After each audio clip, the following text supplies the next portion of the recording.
दोस्तों, क्या न्यायपालिका को संघ की शाखा बनाने की कोशिश मोदी सरकार कर रही है? क्या भारतीय जनता पार्टी की सरकार, क्या मोदी 3.0 में पूरी तरीके से थर्ड पिलर ऑफ डेमोक्रेसी यानी न्यायपालिका के साथ समझौता किया जा रहा है? क्या न्यायपालिका पर बीजेपी सरकार ने कब्जा पा लिया है? यह पूरा एपिसोड देखने के बाद आपको पता चल जाएगा कि किस तरीके से जजों का इस्तेमाल बीजेपी सरकार, मोदी सरकार कर रही है। किस तरीके से संघीय विचारधारा, किस तरीके से आरएसएस और बीजेपी वाली विचारधारा लेकर के जजेस अपना जजमेंट पास कर रहे हैं। न्यायपालिका, वाकई न्यायपालिका पर खतरे की घंटी बज रही है। न्यायपालिका में जिन जजों को नियुक्त किया जा रहा है या उच्च पद पर बैठे जजेस जो है वो अपनी आरएसएस और बीजेपी वाली विचारधारा के साथ क्या न्याय कर रहे हैं, क्या जस्टिस कर रहे हैं, या पूरी तरीके से संविधान को बैठकर खोखला कर रहे हैं, उसका खुलासा आज के इस एपिसोड में होगा। और सबसे बड़ा सवाल, क्या बीजेपी सरकार ने संघी सोच के साथ अदालतों को, न्यायपालिका को पूरी तरीके से खत्म करने की कोशिश पर तुले हुए हैं मोदी और शाह? बताएंगे और इसका खुलासा खुद वरिष्ठ पत्रकार अशोक वानखेड़े जी आज के इस एपिसोड में करने वाले हैं, क्योंकि एक एक कर जजों की जो बयान सामने आ रहे हैं वो रोंगटे खड़े करने वाले हैं। वो बयान संविधान के हित में नहीं है, वो संविधान विरोधी बयान है। संवैधानिक पद पर बैठकर तमाम मंत्री, तमाम सांसद जिस तरीके से संविधान का अपमान कर रहे हैं, वही अपमान अब कोर्ट रूम में, वही अपमान अब सिटिंग जजेस भी कर रहे हैं, संविधान का अपमान। पूरा खुलासा आज के इस एपिसोड में होगा, तो आखिर तक वीडियो में बने रहिएगा। बिना देर करे चलिए सीधा मैं अशोक वानखेड़े जी का रुख करती हूँ। तो वानखेड़े जी, स्वागत है आपका देश नीति के मंच पर फिर एक बार हमारे साथ जुड़ने के लिए। फिलहाल देश की जो परिस्थिति है वो देखकर कहीं ये तो लग रहा है कि हमारे देश में जो लोकतंत्र का तीसरा स्तंभ है, थर्ड पिलर है, न्यायपालिका, क्या वो कमजोर हो रही है? क्या न्यायपालिका में राजनीतिक विचारधारा का एक अलग प्रभाव देखा जा रहा है? इलाहाबाद हाईकोर्ट के सिटिंग जज ने ये तक कह दिया है कि देश में बहुसंख्यक आबादी के मुताबिक फैसला सुनाया जाएगा या देश जो है वो उसके हिसाब से चलेगा। वजह क्या है? क्या न्यायपालिका पर कब्जा पाने की कोशिश है या कुछ हद तक कब्जा सरकार पा चुकी है, जिस मंशा के साथ कहीं ना कहीं सरकार चल रही थी? देखिए आदित्य जी, ये ऐसा एक बिरला ये नहीं है। शेखर कुमार यादव जी, जस्टिस शेखर कुमार यादव जी का स्टेटमेंट मैं एक अलग स्टेटमेंट नहीं मानता। मैं थोड़ा सा पीछे लेके चलता हूं आपको। मई 2024 में बंगाल में कलकत्ता के हाईकोर्ट के जस्टिस चित्तरंजन दास रिटायर्ड हो गए थे, और रिटायर्ड होने के बाद जो उनको फेयरवेल हुआ उसमें उन्होंने भाषण में कहा कि मुझे गर्व है कि मैं आरएसएस से जुड़ा हूं और मैं रिटायरमेंट के बाद आरएसएस के लिए कोई भी काम करने को तैयार हूं। तो आरएसएस की विचारधारा लेके कोई जज यदि न्याय दान करता है तो उसमें कितना न्याय कर पाएगा, ये सवाल है। उसके आगे उसी हाईकोर्ट का बंगाल में कलकत्ता हाईकोर्ट के जज अभिजीत गांगुली ने तो चलती सर्विस में से इस्तीफा देके बीजेपी ज्वाइन कर ली और लोकसभा का चुनाव लड़ा और जीत भी गए। उसके पहले उन्होंने जो जो निर्णय दिए वो सीधे ममता बनर्जी को कटघरे में खड़ा करने वाले थे। तो आप न्यायदान दे रहे थे कि एक पार्टी का काम कर रहे थे, ये सवाल उठता है। उसके बाद शेखर कुमार यादव, ये पहले भी इन्होंने ऐसे भी, ये पहली बार नहीं है, इन्होंने 2021 में भी, सितंबर 2021 में एक बेल एप्लीकेशन आई थी उनकी गोहत्या को लेकर। उसमें उन्होंने कहा था कि भाई वैज्ञानिक लोगों ने उनको बताया कि वो गाय ऑक्सीजन देती है। ये नया नया नया नया शोध उन्होंने लगाया। तो ये लोग कुपड़ हैं।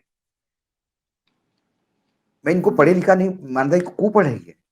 पढ़े लिखे हैं लेकिन गलत तरीके से पढ़ा है इन्होंने। कौन सा, मुझे अभी तक तो कोई ऐसा कोई थ्योरी इसे कोई ये नहीं मिली कि गाय ऑक्सीजन देती है। तो ये जो सिस्टमैटिकली चल रहा है और उसके ऊपर कोई चेक नहीं है, उसके ऊपर कोई समझाइश नहीं है, उसके ऊपर कोई सर्वोच्च न्यायालय कुछ खींचता, मुझे खिंचावट नहीं है कि क्या है भाई, कैसे बात कर रहे हो आप। ये जो अधीनस्थ जो न्यायालय है उसके ऊपर निगरानी सुप्रीम कोर्ट की होनी चाहिए। एक मोरल बाइंडिंग होता है। लेकिन कैसा होगा जब चीफ जस्टिस सुप्रीम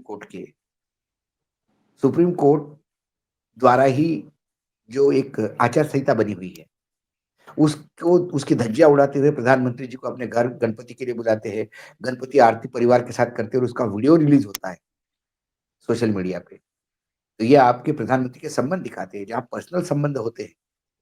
क्योंकि जो आचार संहिता बनी है सर्वोच्च न्यायालय, हाई कोर्ट के लिए, उसमें कहा गया है कि न्यायाधीश जो है उनको अलूफ रहना होता है, वो समाज के साथ मिलके नहीं रह सकते। क्योंकि न्यायदान देते समय कोई दोस्ती, यारी ये आड़े नहीं आनी चाहिए। सवाल उसके बाद चंद्रचूड़ जी जो-जो भाषण दे रहे हैं और हर भाषण में वो ऐसा कुछ बोल रहे हैं तो अब समझ में आता है कि ये तो मतलब कई बार मुझे डाउट आता है कि इनको तो सरसंघ चालक ही होना चाहिए। गलती से चीफ जस्टिस बने। अब जो यादव जी ने कहा वो भयावह है। यादव जी ने जो बात कही, उन्होंने कहा कि मुझे कोई झिझक नहीं है। ऐसा नहीं कि एकदम निकल गया मुँह से। उन्होंने कहा मुझे कोई झिझक नहीं है कि हिंदुस्तान में रहने वाले बहुसंख्यक लोग की इच्छा के मुताबिक ही देश चलेगा। वही कायदा है, वही कानून है। ये तो बीजेपी की बहुत भाषा है। वही ये मनुस्मृति की भाषा है। ये बाबा साहेब आंबेडकर की अध्यक्षता में बना हुआ संविधान की भाषा नहीं है। संविधान में बहुसंख्यकवाद नहीं है, संविधान में अल्पसंख्यकों की रक्षा है। आगे वो कहते हैं वही स्वीकारा जाएगा जो बहुसंख्यकों की लाभ और खुशी के लिए फायदेमंद होगा।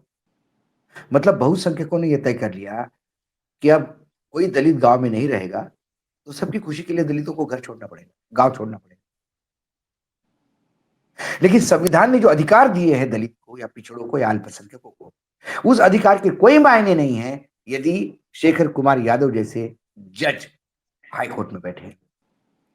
उन्होंने कहा कि 3 तलाक, 3 पत्नियां, हलाला, ये हम नहीं मानते। ये मैं बोलता हूं ये गलत है। उन्होंने ये भी कहा कि हिंदुओं में भी कोई कई गलत रीतियां थी, सती प्रथा गलत थी, बाल विवाह गलत था। ये हमारे यहाँ संशोधन हुए, लोगों ने इसको खत्म कर दिया। सती प्रथा तो अंग्रेजों ने खत्म कर दी। इनका बस चले तो ये सती प्रथा वापस ले आए, महिलाओं को घूंघट लेने के लिए मजबूर करें,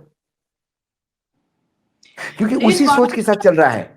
आगे उन्होंने कहा, ये जो आश्चर्य की बात है, यहां दोगलापन दिख जाता है इन लोगों का।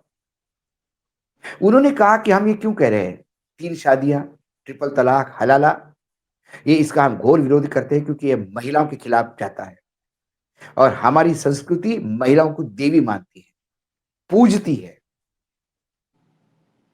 इसलिए मुस्लिम महिलाओं का हलाला, मुस्लिम महिलाओं का ट्रिपल तलाक, मुस्लिम महिलाओं की 3-3 पत्नियां एक पति को, ये बिल्कुल गलत है। ठीक है, सर आंखों पे, बिल्कुल शेखर जी, सर आंखों पे आपकी ये बात। फिर मुझे ये बात बताइए कि एक मुस्लिम महिला गर्भवती पे उसके घर आंखों के सामने 7 लोगों की, घर के लोगों की हत्या होती है और सामूहिक व्यभिचार होता है। उसकी 4 साल की बच्ची को जमीन पर पटक के उसके सामने मारा जाता है। उसके बाद जितने भी आरोपी थे उनको सजा होती है और फिर सजा माफ की जाती है और वो बाहर निकलते हैं तो भारतीय जनता पार्टी के लोग उनका स्वागत करते हैं। तब वो देवी नहीं थी। क्या मुस्लिम समाज की महिला देवी नहीं है? सिर्फ ट्रिपल तलाक, हलाला और 3 शादियां इसी के लिए देवी हैं? वो कौन थी बीएचयू के कैंपस में जिसके ऊपर व्यभिचार किया बीजेपी के 3 पदाधिकारियों ने? उन्हें भी इसी हाईकोर्ट ने जमानत दी। वो लड़की देवी नहीं थी, या व्यभिचारी भाजपा के थे इसलिए उसका दैवत्व खत्म हो गया। लेकिन वानखेड़े सर, क्या बीजेपी के तमाम लीडर्स हो या भारतीय जनता पार्टी हो या ऐसे विचारधारा के जजेस हो, ये महिलाओं पर फोकस कर रहे हैं या फिर अभी प्लेसेस ऑफ वर्शिप एक्ट का मामला सुप्रीम कोर्ट में चल रहा है, हर 2-3 दिन बाद हर कोई ये दावा कर रहे हैं, भारतीय जनता पार्टी के कार्यकर्ता, छोटे मोटे नेता, कि मस्जिद के नीचे मंदिर है, चलो खनन शुरू करो। इसका एक अलग ही ये छोड़ दीजिए आदिति जी, यदि ऐसा ही चलता रहा तो कोई दिन एक आध आदमी उठ के खड़ा हो जाएगा कि मुझे रात को सपना आया अशोक वानखेड़े जिस घर में रहते हैं उसके नीचे शिवलिंग है, तोड़ना पड़ेगा वानखेड़े जी का घर। अब इस हाल में जजेस का इस तरह का बयान, सर्वोच्च न्यायालय के मतलब मुझे, मैं क्यों कहता हूं कि कुछ पाप कर गए चंद्रचूड़ जी। चंद्रचूड़ जी उस बेंच का हिस्सा थे जिसने राम जन्मभूमि क्लियर की थी, मंदिर बनाने का रास्ता क्लियर किया था। उसी में उन्होंने प्लेस ऑफ वर्शिप एक्ट 1991 को डिफेंड किया था। उन्हीं चंद्रचूड़ जी ने बाद में ज्ञानव्यापी मस्जिद में प्लेस ऑफ वर्शिप 1991 को साइड को कर दिया। ये यूटर्न क्यों? कि जैसा कि उन्होंने कहा कि मैंने राम मंदिर का फैसला भगवान को पूछ के किया, तो ये 1991 को असाइड करने के लिए तब भी उन्होंने भगवान को ही पूछा होगा, ध्यान लगा के बताओ भगवान क्या करूं।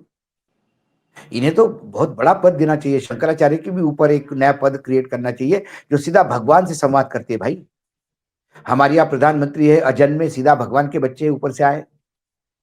हमारे यहाँ मुख्य न्यायाधीश है, वो भगवान से संवाद स्थापित करते निर्णय देते हैं। ऐसे ऐसे बड़े बड़े हस्ती है इस देश में।